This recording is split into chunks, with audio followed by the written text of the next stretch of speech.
1. Open a special application for inputting item data. At the cash register. 2. If the screen displays like this, click the plus sign.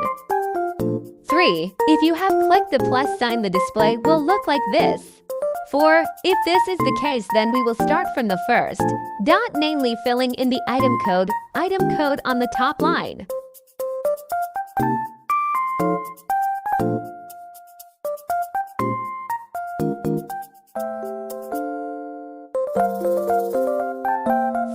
Next, go to the second line, namely filling in the item name, product identity.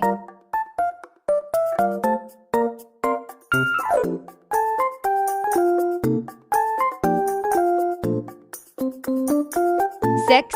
Then we go straight to line 6, namely minimum stock limit. Then we fill in according to the amount of existing inventory.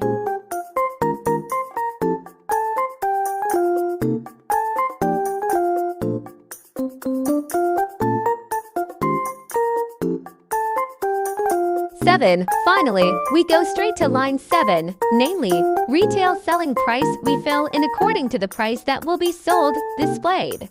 8. If a sign like this appears, data saved. Then the input of the goods data is correct and has been entered into the cash register.